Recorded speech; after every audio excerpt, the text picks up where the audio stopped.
kan ilmaa kana fura qulqulluu waaqayyo tokkoon ameen. Hunduma keessan nagaan waaqayyoo bakka jirtanittis ni ta'u baga nagaadhaan galgala kanaa sagalee waaqayyoo dhaggeeffachuudhaaf waaqayyoon galateeffachuuf waaqayyoon waaqessuuf walii wajjin faarfachuudhaaf argamuu dandeessaniin isiniin jedha. Waaqayyoon hunduma keenya eegee mana isaa keessatti nu sassaabee galata haa argatu. Addana waldaa kiristaanaa keessatti kan argamtan akkasumas mana keessan teessanii warri waaqeffannaa kana hirmaachaa jirtan ammas irra deebi'een isiniin jedha. Nagaan waaqayyoo isiniif haa ta'u. Nagaan waaqayyoo mana keessaniif, nagaan waaqayyoo sammuu keessan, laphee keessan hundumaaf, nagaan waaqayyoo hunduma keenyaaf haa ta'u. Nagaan waaqayyoo kennu adda sababii ta'eef nagaan waaqayyoo kun hunduma keenyaaf haa ta'u jechuun jaalladha. Waaqayyoo gargaaree tiksee ona kanaan nu ga'eera.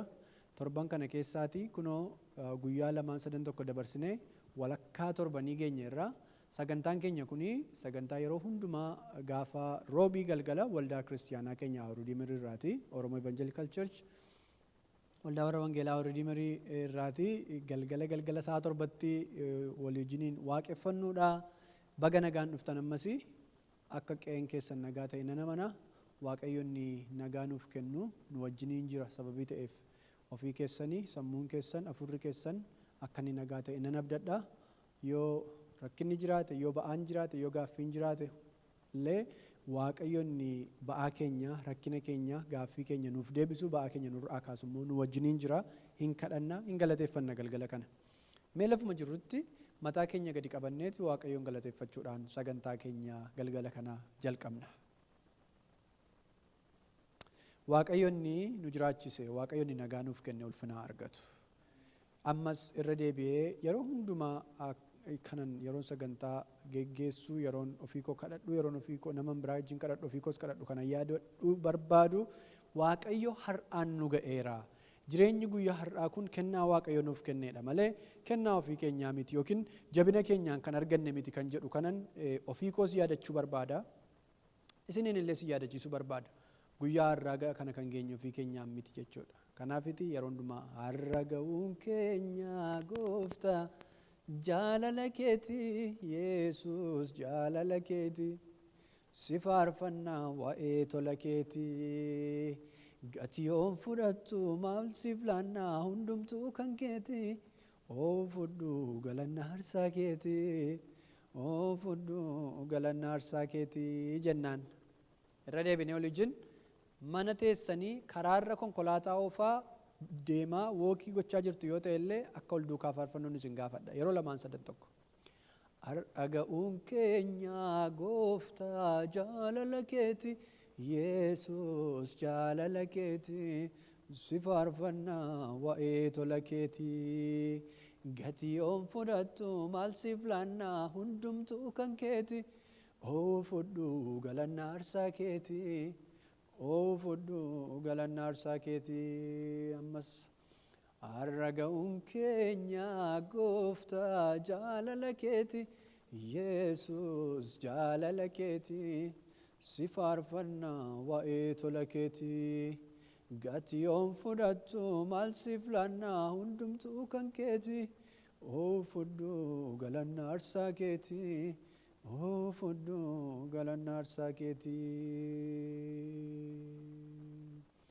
Har'a ga'uun keenya gooftaa jaalala keeti Yesuus jaalala keeti si faarfannaa waa'ee tola keeti gatii yoon fudhattu maal siif laannaa hundumtuu kan keeti oo fudhu galannaa harsaa keeti. Oo fudhu galannaa harsaa keeti. Waaqayyoon mana keenya eege, waaqayyoon sammuu keenya eege, waaqayyoon qaama keenya eege, waaqayyoon hafuura keenya eege galata argatu. Biyya kana keessa rakkinni guddaan jiru tokko rakkina sammuun nama dhiphachuu, sammuun nagaa dhabuu. Nagaa dhabuu sammuu keenyaa kanarraa kan ka'e qaamni keenya nagaa dhabuu, stressed ta'uu, yaadda'uu, mental health problem biyya kana keessa hedduudha. Sanarra darbee namoonni lubbuu isaanii galaafachuutti adeeman hedduutu jiru. Nagaa sammuu namaa kan eegu, madaallii sammuu namaa kan eegu waaqayyoodha. Galanni waaqayyoof haa ta'u. Yaadanneen galateeffanna ta'ee hin beeku malee biyya kana keessaati namni sababii of jibbeef, sababii jireenyi tulfaateef, sababii nama dhabeef yookiin immoo sababa garaa garaa nuti hin beekneef lubbuu isaa dabarsee of kennu, of miidhu, of ajjeesu, of dhanna isaa muree of dhiigsu baay'eetu jira. Nama guddaan, adultiin, ijoolleen, teenageroonni, youngsters nama baay'eetu jira. But we are safe. But we are living here today. Jirra, as jiraataa jirra, waldaa kiristiyaanaa keenya jirra, mana keenya jirra. Tarii sammuun keenya illee yoo nagaa dhabee fi galgala kana nagaa guutuu inni kennu Waaqayyo akka inni nu wajjiniin jiruun isin yaadachiisuu barbaada. Galanni Waaqayyoof haa ta'u. Waaqayyo inni nagaa sammuu keenyaa eegu, Waaqayyo inni nagaa laphee keenyaa eegu nu wajjiniin jira. Kanaaf waan tokko kanan isin yaadachiisu ba'aa waan isinitti ta'u, yaaddoo waan isinitti ta'u galgala kana fuula Waaqayyoo duratti akka isin dhiiftan.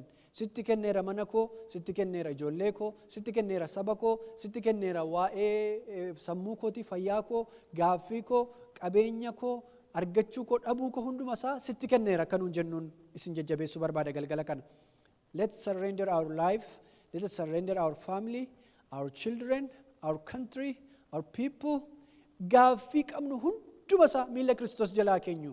Yeroo dheeraa haasa'uuf jechaan jiran. I'm going to pray very very soon. Amma gabaabsee Waaqayyoon kadhachuutti deemaan jira. Garuu galgala kana waca baay'ee, waca miidiyaa baay'ee, sabaa himaalee feesbuukii irratti amma sagalee Waaqayyoo addanaa darbu kana dhaggeeffataa jirtan. Achirra waca baay'ee, lola baay'ee, quba walitti qabuu baay'ee, walitti aaruu baay'ee, namatti aaruu baay'eetu jira. Kan saba keenya, kan saba Oromoo garan qabu, kan saba biyya Itoophiyaa keessa jiranii garan qabu, as biyya Ameerikaa keessa jirru kana keessatti poolootikanii waan hundumaa biddeen nu nyaannu, hojii nu hojjennu hunduma isaa jeeqaa jira. Mee amma si'a tokko waan hundumaa lafa naqnee miila Kiristoos jalatti dhiifneetu galata kee yaa Waaqayyo jira ammaatti hin jenna.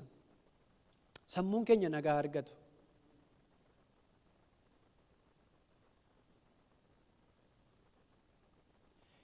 Yommuu siin waaqeffannu nagaa keenya deebi'a nagaa.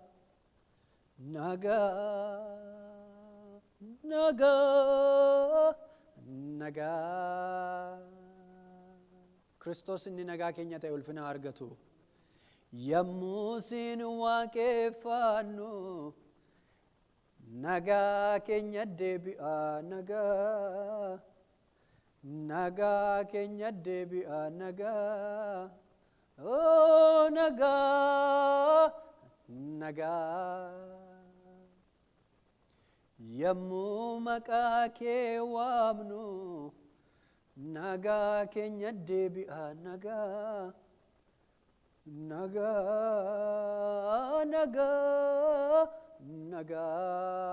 Kiristoos nagaa keenya, Kiristoos abdii keenya, Kiristoos gammachuu keenya, Kiristoos jireenya keenya. Anatu karaadhaa, anatu dhugaadhaa, anatu jireenya nuun jedhe. Isa karaa ta'e Kiristoos irraa akka deemnu, isa dhugaa ta'e kan Kiristoos akka dubbannu, isa dhugaa ta'e Kiristoosiin akka jiraannuuf Waaqayyo nu haa gargaaru. In galateeffanna Waaqayyoon. Maqaa Waaqayyoo kan Abbaa, kan Ilmaa, kan Hafuura Qulqulluu Waaqayyo tokko. Ameen. Yaa Waaqayyo, Waaqa nu gargaartee har'aan nu geesse guddaan sitti gammada. Yaa Waaqayyo, Waaqa nu gargaartee siin nu geesse guddaa sitti gammanna. Manni keenya, lapheen keenya galata keen guutuudha. Waldaan keenya galata keen guutuudha. Nagaatti fayyaatti nu eedde galatni ulfinni bara baraan siif haa ta'u. Kanatu nutti irrate jennee waan himannee yaa Waaqayyo gungumnu hin qabnu. Amma nu hin qabnu kunillee kan keeti yaa Waaqayyo Gooftaa galanni siif haa ta'u. Galanni siif haa ta'u. Wanti nuti qabnu hundumti isaa kan keeti. Jireenyi keenya hundumti isaa kan keeti. Maqaan kee haa ulfaatu. Ameen ameen. Hamma beeknurra caaltaa galatoomii, galatoomii. Isa barbaanne caalaa nuuf beekta wanta ta'u. Karaa kee dadhaboonni har'as galmanii ga'u. Ormatti yoom fakkaate kanatti waa'ee baaftu. Kuufama nagaaf eebbaa Yesuus yaa galatu. Kuufama nagaaf eebbaa Yesuus yaa galatu. kuufama nagaaf eebbaa gooftaa si haa galatu. Hamma beeknurra caaltaa galatoomii galatoomii galatoomii. Mee amma beeknurra caalta Yesuus. Amma beeknurra caaltaa galatoomii galatoomii galatoomii. Amma beeknurra caaltaa. Amma beeknurra caaltaa galatoomii galatoomii galatoomii. Isa barbaanne caalaa nuuf beekta wanta ta'u. Karaa kee dadhaboonni har'as galmanii ga'u.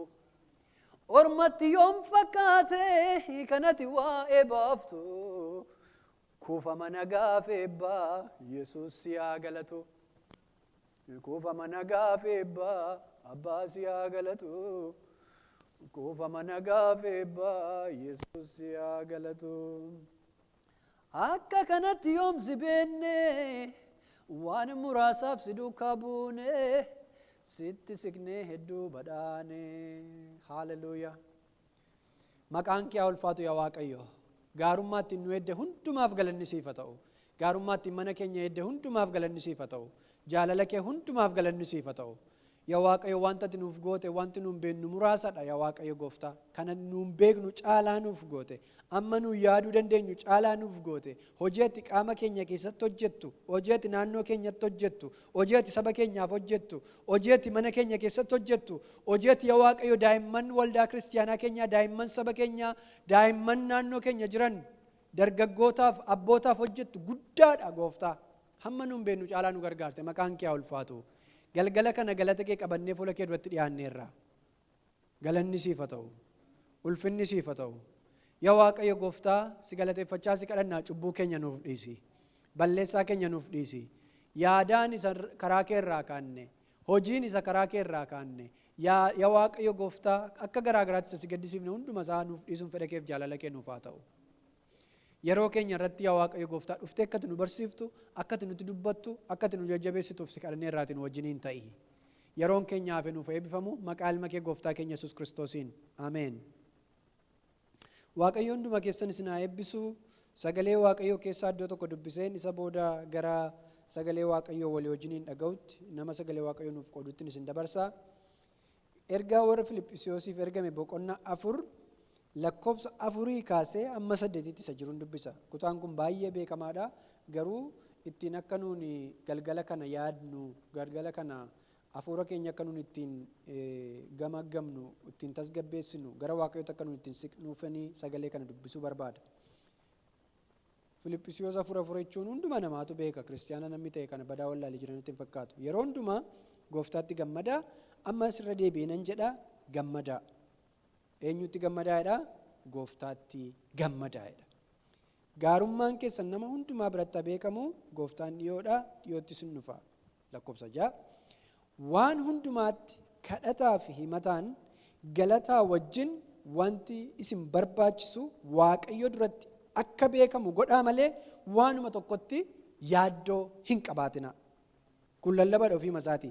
Waan hundumaatti kadhataa fi himataan galataa wajjin wanti isin barbaachisu Waaqayyo duratti akka beekamu godhaa malee waanuma tokkotti yaaddoo hin qabaatina.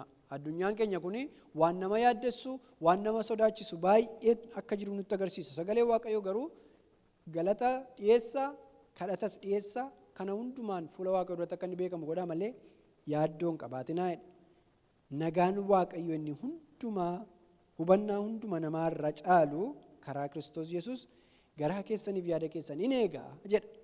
Isa lakkoofsa 8 jiru kanan dubbisuu barbaada cimsee. Akkas jedha. Ammas yaa obboloota koo waa'ee waanuma dhugaa ta'ee, waanuma ulfina qabu, waanuma qajeelaatti lakka'amu, waanuma qulqulluu ta'ee, waanuma jaallatamaa, waanuma gurratti tolu, waanuma gaarii ta'ee, waanuma galata qabu yaadaa jedha. Irran deebi'a kutaa kana. Ammas yaa obboloota koo waa'ee waanuma dhugaa ta'ee tokko, waanuma nagaa qabu lama, waanuma qajeelaatti lakka'amu sadii, waanuma qulqulluu ta'ee afur, waanuma jaallatamaa ta'ee shan, waan gurratti tolu 6, waanuma gaarii ta'e 7, waanuma galata qabu yaada 8.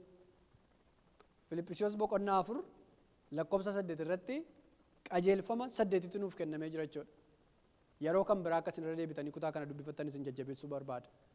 Waan jaalalaa, waan gammachuu, waan nagaa, waan qajeelummaa Waaqayyo hunduma keenyaaf nuuf haa kennu. Kana yaaduu akka dandeenyuuf Waaqayyo ayyaana isaa nuuf haa baay'isu. Yaaduu duwwaa immoo otoo hin taane gochuu akka dandeenyuuf dhugaa, qajeelummaa, jaalala, nagaa faana bu'uu akka dandeenyuuf Waaqayyo ayyaana isaa nuuf haa baay'isu. Galgala kana sagalee Waaqayyo kan nuuf fidee dhufu obbo Yifruudha. Isaaniifan yeroo kana dabarsee laadhaa. Hafuurri qulqulluu fi isaan sagalee Waaqayyoo karaa hafuura qulqulluu geggeeffamanii nuuf qoodachuudha. Waaqayyo isin haa eebbisu. Booda kadhannaadhaaf anas deebi'a.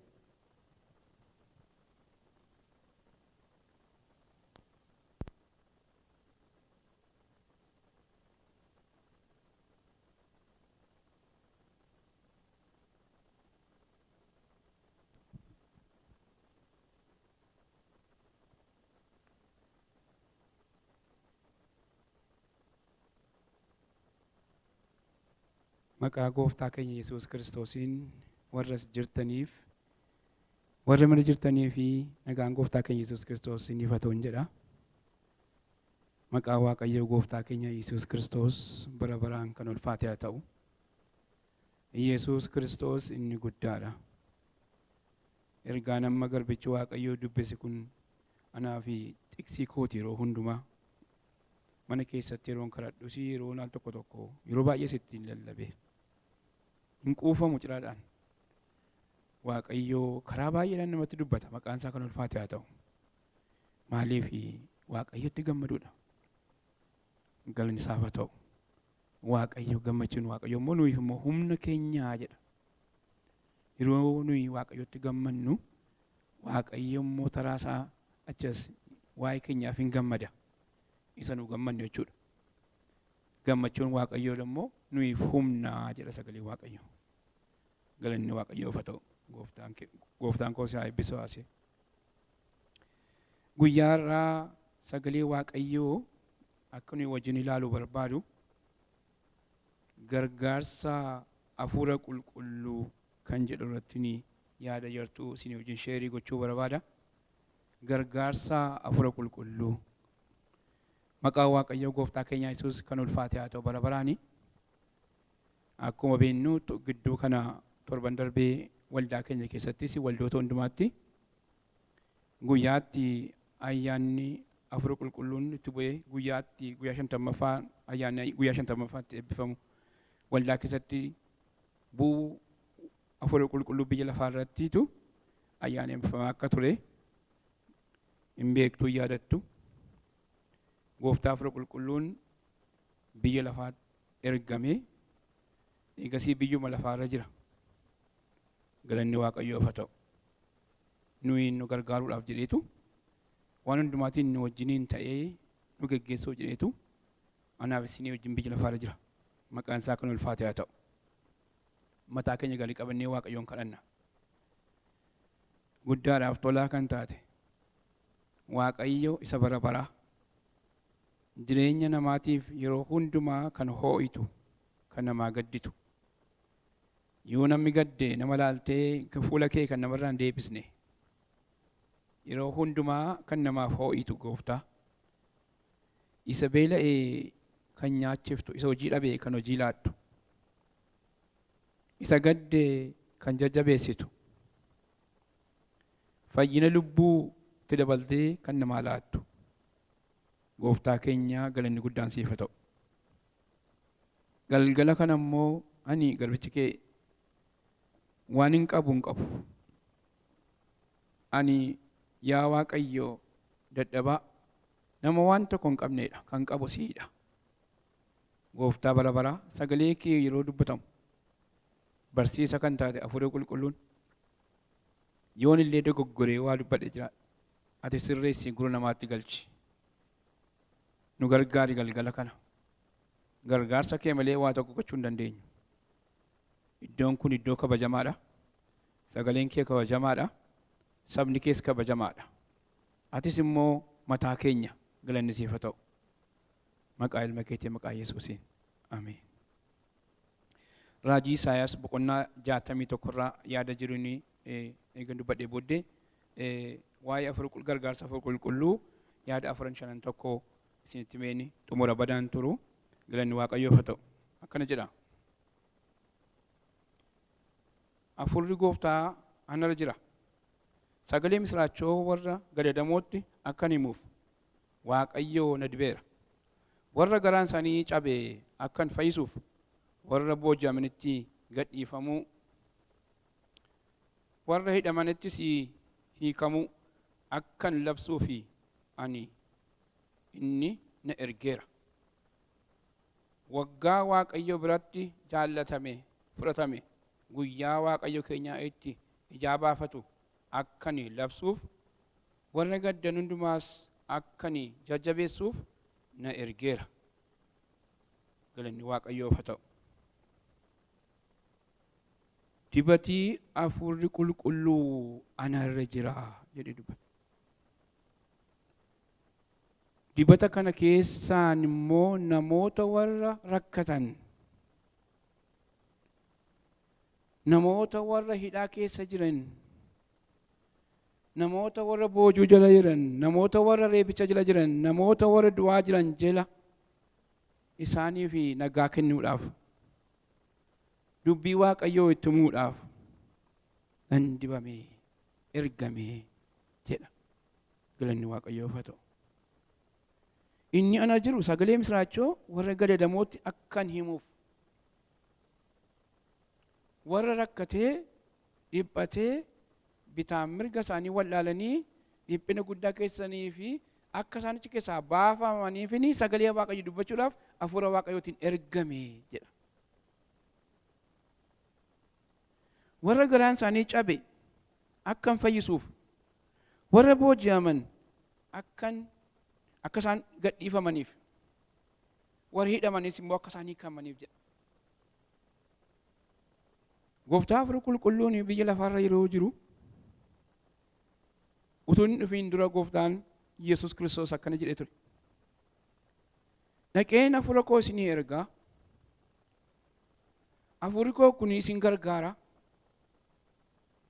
isin wajjin taa'ee waan isin hojjetu hundumtaa isin gargaara jedhee deema. Maqaan Waaqayyoo kan ulfaate haa ta'u.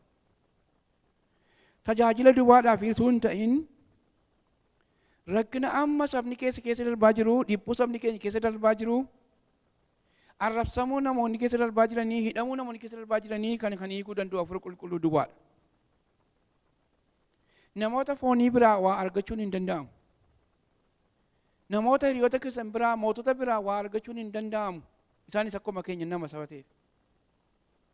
Nuyi akka amanaa tokkootti, akka nama Waaqayyo tokkootti hafuura Waaqayyoo fudhanneera saba ta'eef kan hafuurri Waaqayyoo nu abboomu immoo warra rakkatan gargaaraa jedheetu dubbata galgalaan sagalee Waaqayyoo.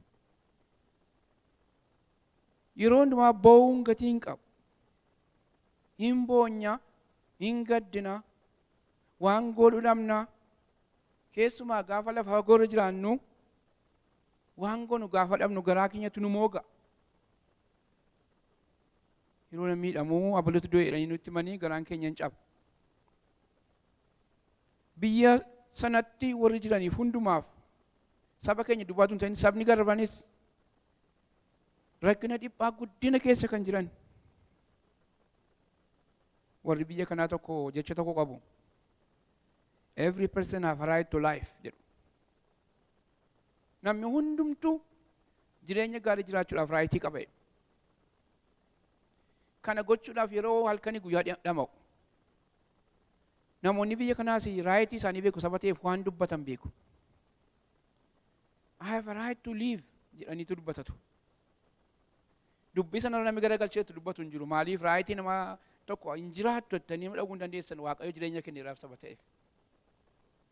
Isa dhugaaf qulqulluun galgala kana warra akkas dhiphate kana, warra akkas rakkataa jiru kana, warra jireenyi isaanii badee jiru kanaaf ani isinirra jiraati gargaarsa kootiin jira kanaaf kadhadhaati jira kun akka isaan keessaa ba'an godha. Warra cabeef, warra dukkana keessa jiruuf warra rakkina argatee jiruuf galanni Waaqayyoof haa ta'u. Hafuurri Waaqayyoo gaafa biyya lafaarra dhufe gooftaan akkas jedhe gargaaraa keessan ta'an jedhe. Galanni Waaqayyoof haa ta'u. Qobummaan nutti hin dhaga'amu. Anta akka qobummaan nutti dhagahamee hin beeku. Dhugaadhuma dubbachuudhaaf yoo ta'e.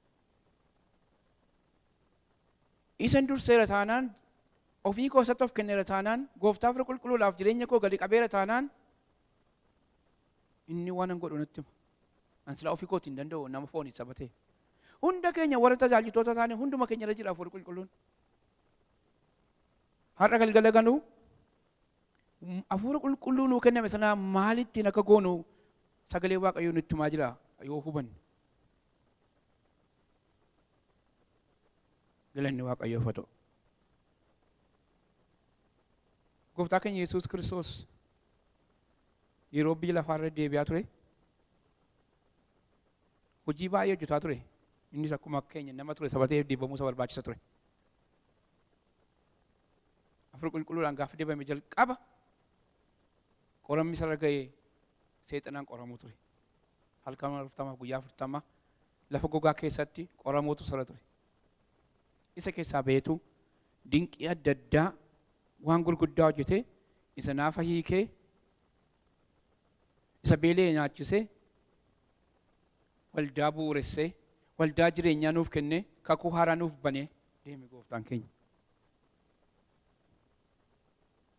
Galanni Waaqayyoof haa ta'u. Galanni Yesuusiif haa ta'u. Luqqisii ammaa keessa deebi'ee eegan dubbisee booddee yaada afran tokko akkamittiin hafuura qulqulluu kan nu gargaaru maal irratti kan nu gargaaru dhuunfaadhaan. Dhuunfaa keenyatti maal irratti kan nu gargaaruuni yaada afran tokko kaasuu barbaada. Duraan dursee garuu isin yaadachiisuudhaaf luqqisichaan keessa deebi'ee dubbisa akkas jedha. Hafuurri Waaqayyo gooftaa anarra jira. Sagalee misraachoo warra gadadamootti akka ni himuuf. Sagalee misraachoo akka ni himuuf. Waaqayyo na dibeera.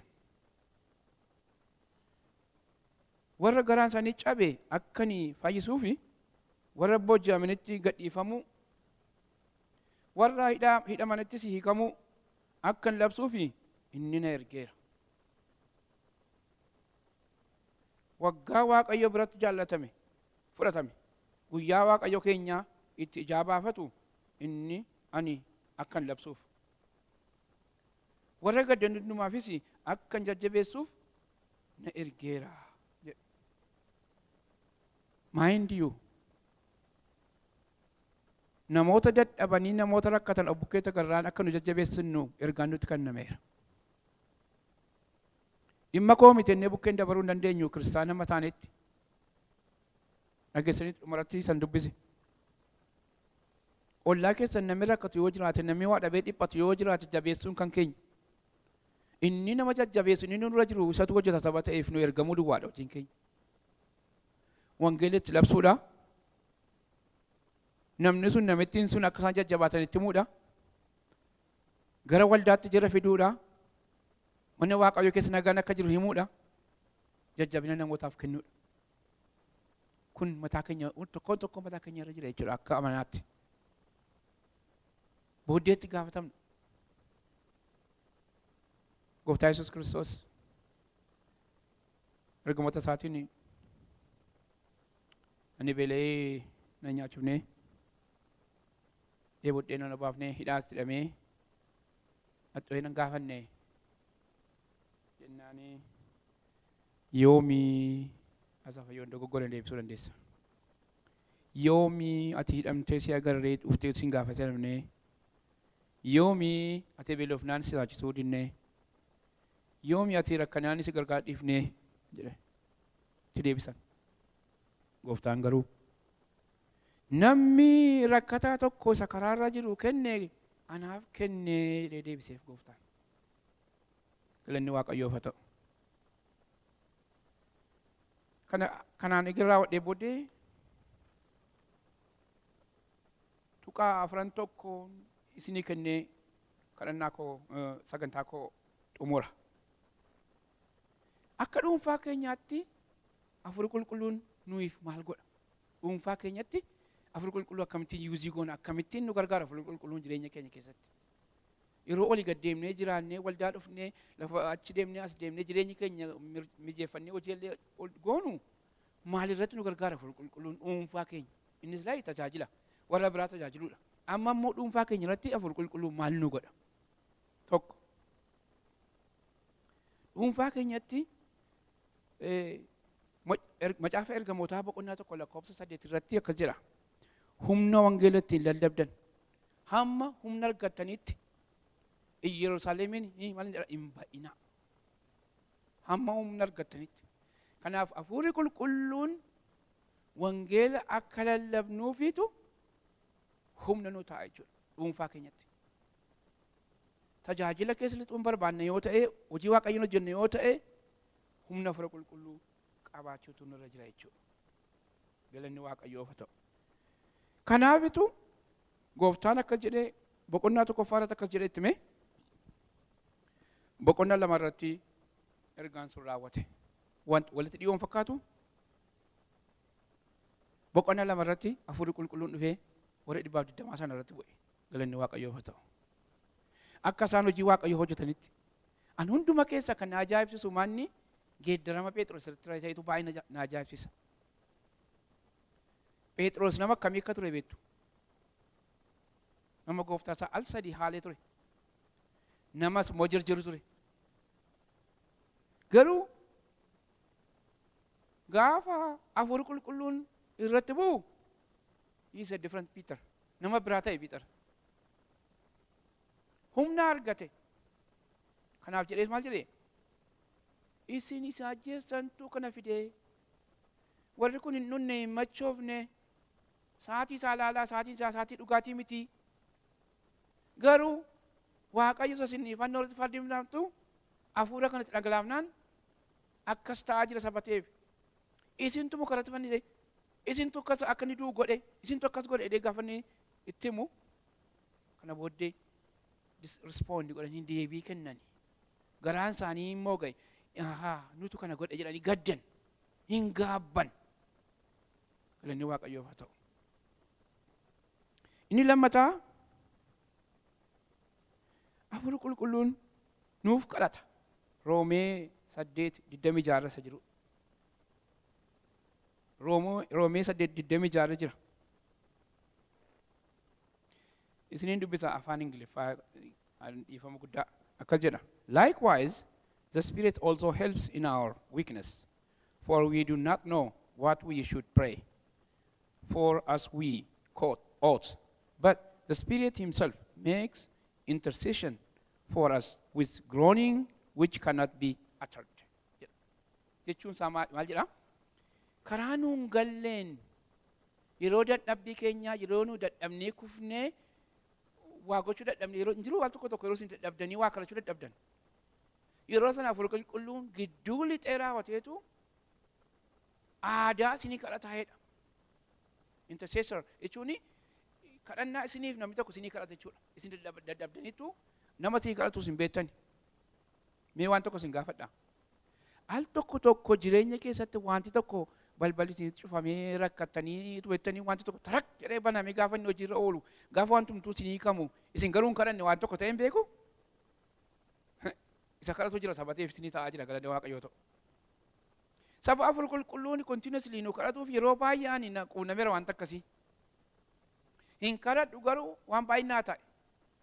Nan dhibaa jechuutu koon ta'in yeroo itti dadhabee hafuurri koo dadhabee foonni koo dadhabee kadhachuu dadhabee abdii kutee jiraatutti hafuurri qulqulluun naaf kadhatee gooftaa biraa yeroo inni itti eebba naaf fide baay'ee jira.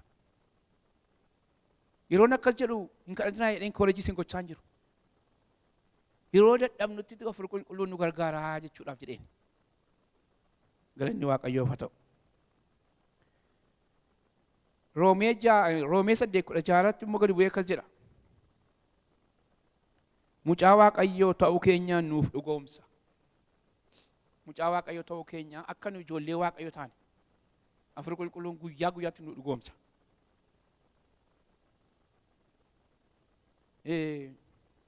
Gooftaa Yesuus Kiristoos iddoo isaa hin beeku I think isaan nu gargaaruu danda'a kanarratti akkas jedhe an kana booddee garboota isiniin hin jedhu isinii firoota kooti. Gooftaan waan hojjetu garbi beekuu hin danda'u saba ta'eefi kana booddee simaanni firoota kootii jedhe galanni Waaqayyoof haa ta'u. Gooftaa Yesuus Kiristoos firoota isaanii gochuudhaan saba ka'eefi dhoksaa dubbii Waaqayyoo baruu dandeenya galanni isaaf haa ta'u. Yeroo garba cubbuu jira turre yeroo cubbuu jira turre yeroo garba cubbuu turre yeroo garba turre sana dhoksaa dubbii Waaqayyoo hin beekne ture cubbuu keessa saba ta'eef.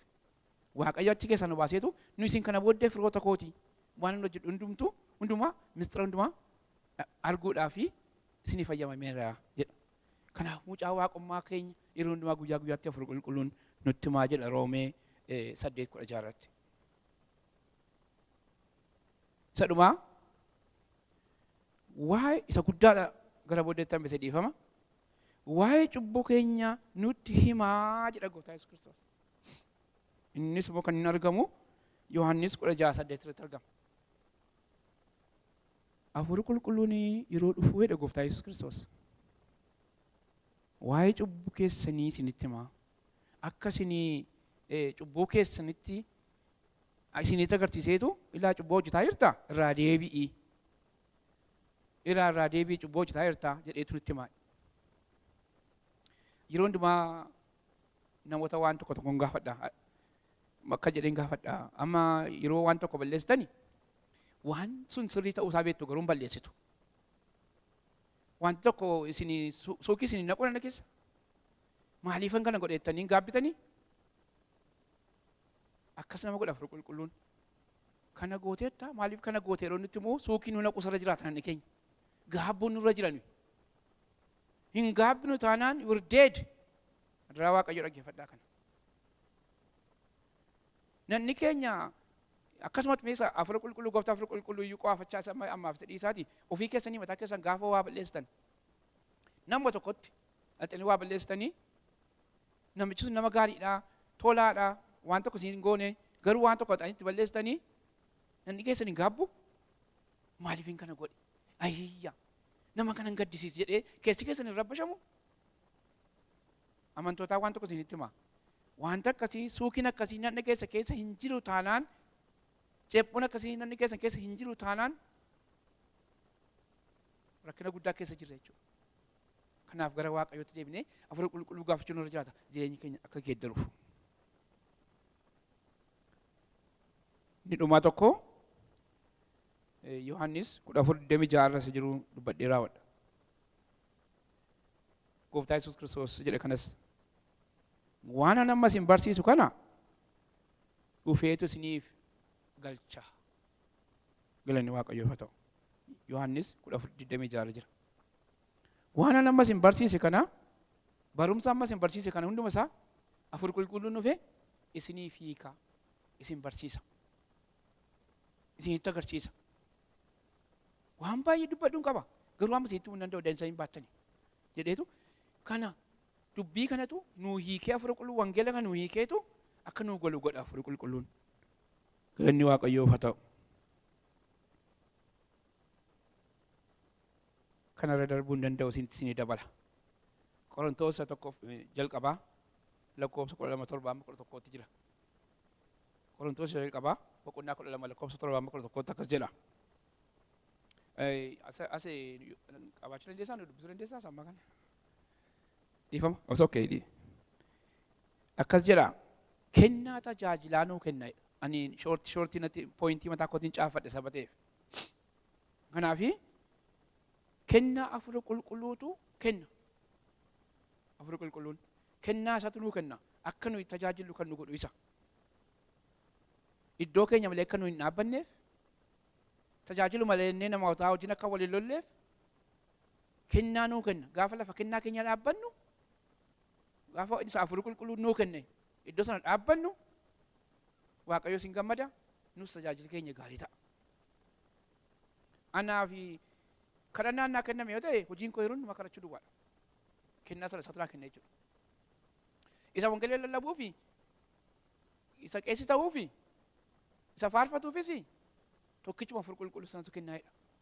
Isa raajii dubbatuufis isa abjuudhaan waa argus isa mul'ata argus isa fayyina fawusii yookiin immoo namootaaf kadhatee namoota akka isaan fayyan kan gargaarus kana hundumaa kan kennu eenyu gooftaa hafuura qulqulluudha jedha. Kan hundumaa jireenya keenyaaf kennaa.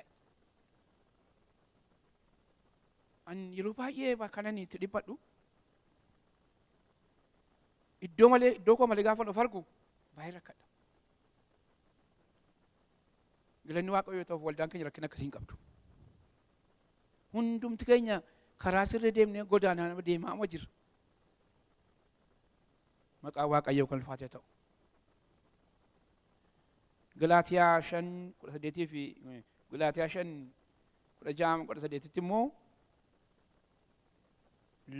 waa'ee lolaa dubbata.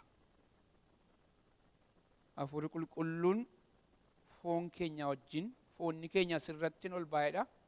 Hafuurri qulqulluun immoo nootti si moo'eedha. Lola jira yeroo hundumaa, jireenya keenya keessa yeroo hundumaa lolli jira. Yeroo hundumaa cubbuu keessa gaafa nu foonti keenya nu fudhatee deema, biyya lafaa keessa nu geessa. Hafuurri qulqulluun immoo lakki inni kan Waaqayyoo ta'e harkisee nu deebisa. Yeroo hundumaa lolatu jira. Isa waa'ee isaa dubbatanni. Dubbifadhaa Galaatiyaa 5:6-8. Gooftaan isa eebbisuu, galgala gaarii Waaqayyo nuuf haa godhu. Kadhaan mataa keenya gad bu'u. Gooftaa bara baraa si galateeffanna. Galanni guddaan teessoo keessa haa ta'u Yesuus. Maqaa Gooftaa Yesuus Kiristoos nama Naazreetiin yeroo ammaatti jireenyi keenya, eenyummaan keenya hafuura keetiin kan qabame haa ta'u. Yaa Waaqayyo, jireenya gadhiisii akka nu hin jiraanneef maqaa Gooftaa Yesuus Kiristoosiin harka keetiin qabamuun nuuf haa ta'u. Yaa Waaqayyo, xubbuudhaa wajjin tapha akka nu hin gooneeffate nu gorsii nu deebisi. Gooftaa hafuura qulqulluu nu qulqulleessi, ati qulqulleessaadha. Nu ijaari, ati ijaaraadha. Nu barsiisi yaa Waaqayyo, ati barsiisaa keenya isa guddaadha. Galgala kana jireenya keenya geeddari, jireenya saba keetii geeddari. Gooftaa hafuura qulqulluu biyya keenyatti si arga. Ummata keenya isa dhiphina keessa jiru, isa rakkina keessa jiru, isa hidhamee hidhaa keessa jiru, isa rakkatee beela'ee waan nyaatu dhabee rakkatu, isa qotatee galfachuu dadhabe, isa mucaan isaa jilaadu. Galgala kana yaa Waaqayyo harka keetti dabarsine ilaanna. Yesuus ilma Waaqayyo gooftaa keenya. Saba sana yaadadhu. Maaloo yaa Waaqayyo, hafuura isicha ajjeesee awwaaluu bare. Hafuura isicha ajjeesee dhiiga dhuguu bare. Maqaa Gooftaa Yesuus Kiristoos nama Naazreetiin saba keenya irraa, naannaa keenya irraa ati rukuti.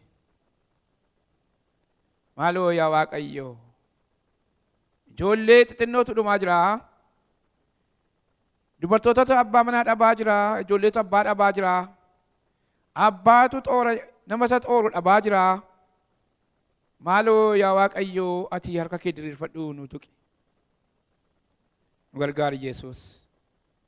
Sagaleen kee amma nutti himeera. Raajii Isaayyaas 61 irratti.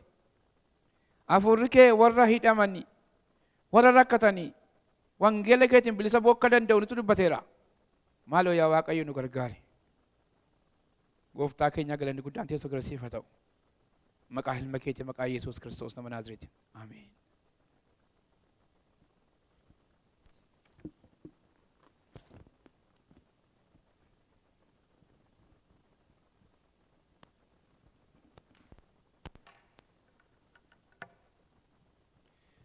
Galanni Waaqayyoof haa ta'u. Obbo Ifruu dachaa Waaqayyo isin haa eebbisu. Hafuurri Waaqayyoo inni nama eebbisu, inni humna namaaf kennu isinii wajjiniin haa ta'uun jedha dachaa. Barumsa Obbo Ifruun nuu kennan galgala kana barumsa baay'ee murteessaadha. Jireenya keenya keessatti akka shaakalluuf irra deebi'ee yaadachiisuun barbaada. Tokko, hafuurri qulqulluun gaafa dhufu yookiin hafuurri qulqulluun hojiinsaa humna nuuf kennuudha. Ergamoota amma humna argattanitti Yerusaalemiin bayinaa, gaafa humna argattan immoo Yihuudaa, Yerusaalem, Yihuudaa, Samaariyaa amma handaara lafaatti lallabduu jedhe sagalee Waaqayyoo. Kanaafi utuu humna Waaqayyoo, utuu hafuura Waaqayyoon fudhatin hin socho'inaa jedhee. Kanaaf hafuurri Waaqayyoo humna nuuf kennaa kan jedhu nutti himan. Kan biraan namaaf kadhata hafuurri qulqulluun gaafa isin kadhachuu hin dandeenye maal gochuu isaan isin kadhatadha? Aaduu isaatiin. Yeroo tokko tokko waan kadhannu hin beeknu hafuura qulqulluun nu kadhata. Galanni Waaqayyoof haa ta'u. Sana malee immoo ijoollee Waaqayyoo ta'uu keenya nutti hima, nu barsiisa. Yoo Hafuurri Waaqayyoo keessa keenya jiraatee nagaa nuu kennee ati kan Waaqayyooti jedhee nutti dubbatee nu barsiise malee namni ati kan Waaqayyooti, intala isaati, ilma isaati, si jaallata jechuun namaa duwwaan hin ga'u. Hafuurri Waaqayyoo nu wajjin jiraachuutu irra jira kan jedhu nutti himanii. Kan biraan dhumarratti kan isaan kaasan tokko waa'ee cubbuu nu barsiisa. Waa'ee cubbuu duwwaatu hin taane waa'ee firdii, waa'ee qajeelinaa yeroo dhufu Hafuurri Qulqulluun isin barsiisa jedhee Gooftaan keenya Yesuus Kiristoos Yohaannis keessatti nu barsiise jechuudha. Obbo Ifiruu waan afuriin dubbadhanii garuu gara torbaa dubbatanii yeroo dhufu dubbii Waaqayyoos nuuf ibsa kan jedhus nu kaasaniiru. Dubbii Waaqayyoo kun geggeessaa Hafuura Qulqulluudhaan barreeffame sababii ta'eef ibsa Hafuura Qulqulluu malee hubachuun hin danda'amu. Akkuma barbaannetti hiikuu barbaanna miti nuun akka nuu ta'etti yoo waa ittiin muruu barbaanne yoo ittiin nama rukutuu barbaanne akkas jedhe jennee hiikuu barbaanna. Yoo Hafuurri Waaqayyoo namaaf ibsa malee dubbii Waaqayyoo hubachuun hin danda'amu. Kan biraan kennaa nuuf kennaa.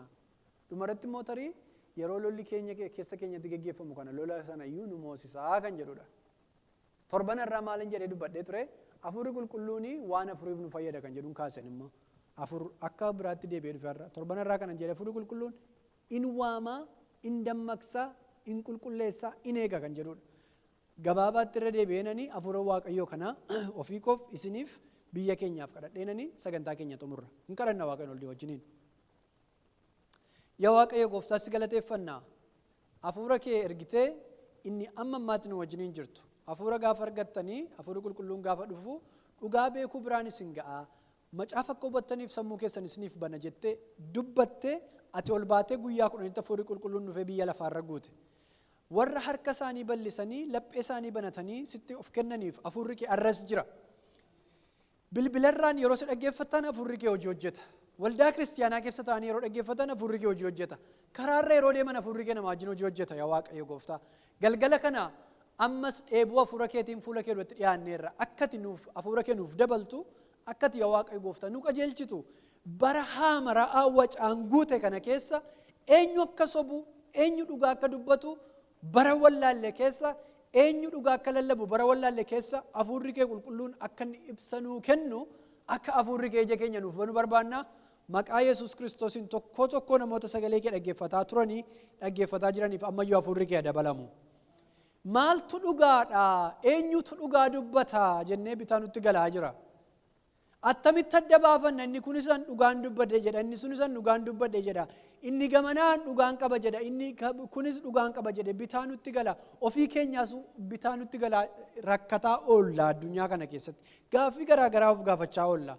Garuu Hafuurri kee gaafa dhufu dhugaa beekuu biraanis hin ga'a jedhama sagaleen kee akkas jedhe nutti hime. Kanaaf galgala kana Hafuurri kee tokko keenyaaf dabalamu. Hafuurri nu dhugaa nama barsiisu tokko keenyaaf dabalamu. Hafuurri kee nuuf kadhatu sun nu wajjiniin haa ta'u. Hafuurri kee kennaa nuuf kennu sun nu wajjiniin haa ta'u. Hafuurri kee waa'ee dhugaa, waa'ee firdii, waa'ee cubbuu, waa'ee qajeelummaa nu barsiisu sun maqaa Gooftaa Yesuus Kiristoosiin tokko keenyaa wajjiniin haa ta'u.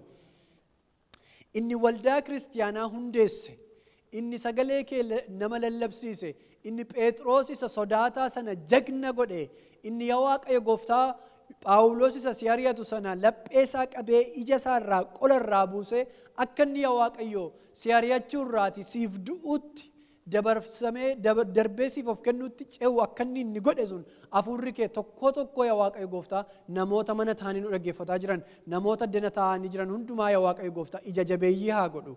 Warra of kennan, warra yaa Waaqayyo Gooftaa akkuma ati jette Gooftaa Yesuus Hafuurri Waaqayyoo narra jira warra hidhamaniif hiikamuu akka lallabuuf, hiyyeessotaaf sagalee jajjabinaa, warra sodaa qabaniif sagalee gammachuu akka lallabuuf Hafuurri Waaqayyoo narra jira jedhamee akkuma barreeffame Isaayyaas keessatti atis dhuftee Hafuura Waaqayyootu narra jira sagalee hiikamuun isiniif qaba akkuma jette yaa Waaqayyo kara keenya dabartee saba keenyaaf hiikamuu akka lallabnuuf, hiikamuu cubbuurraa hiikamuu akka lallabnuuf, garbummaa jalaa hiikamuu akka lallabnuuf, akka dubbannuuf, akka jiraannuuf yaa Waaqayyo Gooftaa Hafuurri kee dhufee nu haa gargaaru. Galanni guddaan isaa siif haa ta'u. Firoota keenya biyya keenya isa hidhaa cubbuu jala jiru maqaa Yesuus Kiristoosiin ati hiikuun jaalala kee nuuf haa ta'u. Aangoo jaallachuudhaan warra hidhamanii jiran maqaa Yesuusiin ati irraa nuuf hiikuun jaalala kee nuuf haa ta'u. Obboleessa isaanii ari'achuudhaan warra hidhamanii jiran maqaa Yesuus Kiristoosiin cubbuu kanarraa isaanii hiikuun jaalala kee nuuf haa ta'u. sodaa yaa waaqayyo gooftaa sodaa jala attamin ta'a bornan du'a yoon akkas godhe sanan ta'a jedhanii yaa waaqayyo sodaa garaa galaan warra hidhamanii jiran nuufii kun jaalala kee nuuf haa ta'u. Hafuurri kee biyya keenya keessaa haa guutu. Hafuurri kee waldaa kiristaanaa keenya keessaa haa guutu. Yaa waaqayyo tokko warra mana taa'anii nu dhaggeeffataa jiranii hafuurri kee nagaa namaaf kennu. Hafuurri kee nama fayyisu yaa waaqayyo gooftaa. Phexrosiif Yohaannis namicha balbala mana qulqullummaa taa'ee horii kadhatu saantiba wayii barbaaduudhaaf ija keessa isaan ilaalu sanaan nu waan siif kenninu hin qabnu garuu maqaa gooftaa Yesuus Kiristoosiin ka'ii adeemi gaafa isaan jedhanii yaa waaqayyo hafuurri kee namicha sana kaase galgala kana warra hidhamanii jiran warra cubbuudhaan hidhamanii jiran warra yaa waaqayyo gooftaa fayyaa dhabuudhaan hidhamanii jiran warra dhukkuba garaagaraan hidhamanii jiran maqaa gooftaa Yesuus Kiristoosiin hafuurri kee isaan kaasu. Siree isaan irra ciisanii jiran irraa hafuurri kee isaan kaasu. Sodaadhaan warra hidhamanii jiran yaa waaqayyo hafuurri kee isaan hiiku. Yaaddoodhaan warra hidhamanii jiran hafuurri kee maqaa gooftaa Yesuusiin isaan hiiku. Hafuura kee kadhanna. Humna keenyaan dubbanna miti. Jabina keenyaan dubbanna miti. Hafuura kee kadhanna.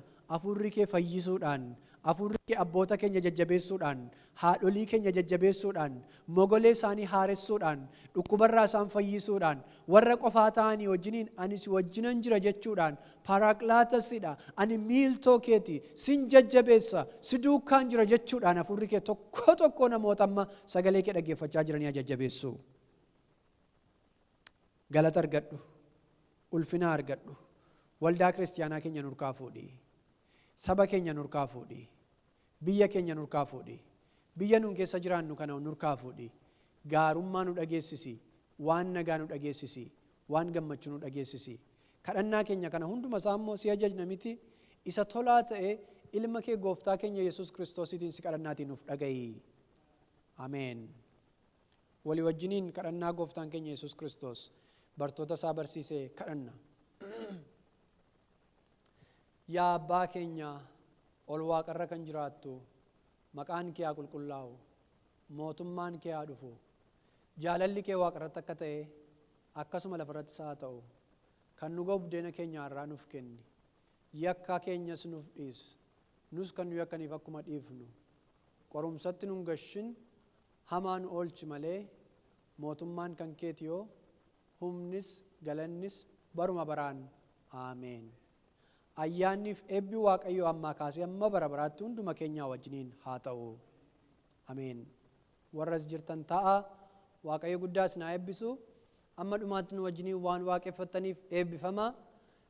Sagalee waaqayyo kan nu dhageessisan obbo Ifruu ammas waaqayyo dachaas na eebbisu ayyaana isaa isiniif haa baay'isu hafuura qulqulluu kana dachaa isiniif haa kennu jedha. As addana nu wajjiniin waaqeffataa kan jirtan hundumti keessan eebbifama. Sana malee qe'ee keessan teessanii warra nu wajjiniin waaqeffataa jirtan waaqayyoo dachaa isin haa eebbisu. Waan hundumaa immoo akka ittiin qindeessee karaa miidiyaa kan nuuf dabarsaa jiru Daawitiidha. Daawit waaqayyoo dachaa isin haa eebbisu. Amma dursi duwwaa eebbifna amma mana kee eebbisu jechuu jalqabneerra. Waaqayyo mana kee jireenya kee haa eebbisu. Kana booda Daawititu faarfannaa nu dhageessisa isa dhaggeeffachaa xumurra garuu jimaata galgalaa sa'atii 7 karaa zuumii kadhannaa ji'a waldaa kiristaanaa keenya keessatti kadhannu qabna. Kanaaf zuumii suma durii irra deebinee vaayibarii keessatti hin qoodnaa isiniif sheerii goonaa zuumii ma durii irratti wal arginu irratti wal arginaa jimaata sa'atii 7 akka kadhannee dhiyaannee waliin kadhannu isin yaadachiisuu barbaada. Qilleensi baay'ee bareedaadha sababii ta'eef wookii godheen babbashannanaa jettanii kadhannaa irraa akkas hin hafne akkasumas immoo sanbata guddaa dhufu heddumminaan akka nu waldaa kiristaanaa keenya dhufnu si yaadachiisuun barbaada. Sababni isaa waldaa kiristaanaa keenya keessatti sagada booda miitingii barbaachisaa gabaabaa ta'e tokko jaarsolii waldaa kiristaanaa keenyaa geggeessuuf deemu sababii ta'eef isa kanallee yaadadhaa sanbata guddaa dhufaa jiru karoorfadhaati waldaa kiristaanaattis argamaas niin jechuun jaalladhaa. Waaqayyo guddaa isin haa eebbisu. Daawit faarfannaan isiniif filee dhaggeeffachaa galgala gaarii torbeen keenya hafee torbee eebbifamaa nuuf haa ta'u nagaa waaqayyoon tura.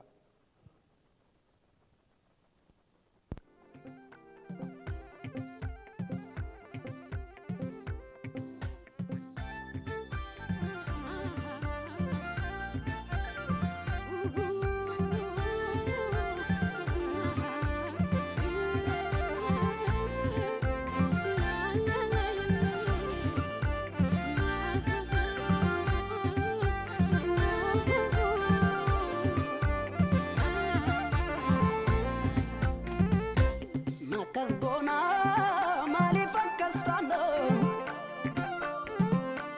walirrattis maaliif hamaa yaadna jaalleen arraabu akkamii arganna akkas goona maaliif akkas taana walirrattis maaliif hamaa yaadna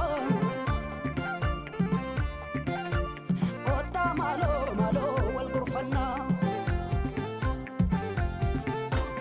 inni guddaan ittinnaatti karaa agarsiisee guddisuuf kan malu dhaa'ee duubatti deebisee karaa walataa saamee kan saami jeeffata akkam goonu goofta akkam goonu akkamii akkam goonu akkamii akkam goonu akkamii nu wallaalle fallisaa akkamii akkam goonu akkamii akkam goonu akkamii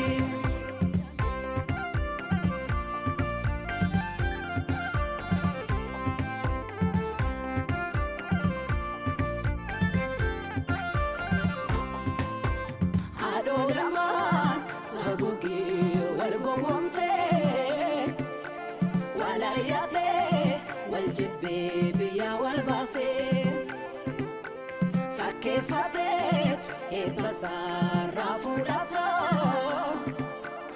akkam goonu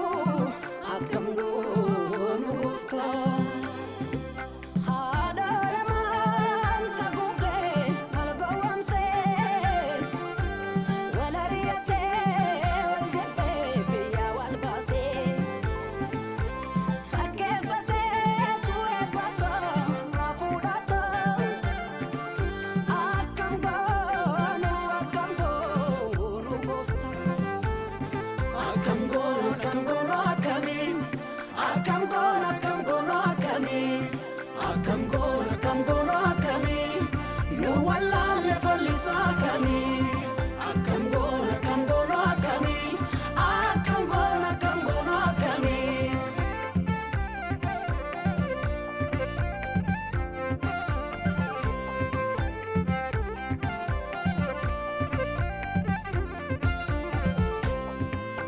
itti dheenseen biyya maatii lammii dhabee marmee nyaataa akkaan dafee walitti qabee bu'aa baree namni hunduu of jaalata akkam goonu goofta madaandawaadha yaalamee fayyaa tuttuqaan hin fayyuu dogoggoraa qaba namni hundumtuu qulqulluun waaqayyoo namoo jettanii guddatu see maqaa wal balleessu yaa Kiristoosa tumtinuu kenni garaa waliif dhiisu namoo jettanii guddatu see maqaa wal balleessu tokkicha koo tumtinuu kenni garaa waliif ciisu koota gareen waliin qonnuu nuti tokko maaloo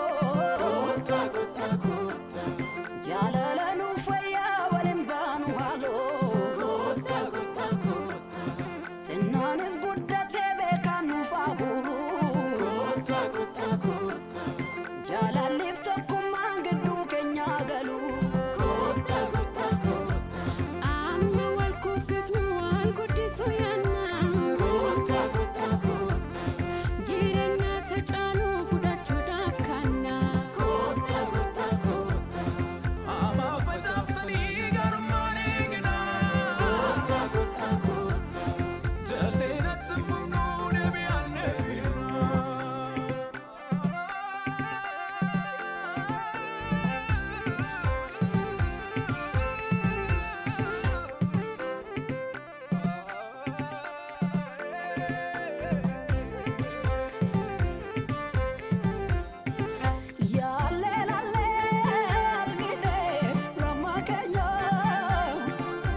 jaarsi.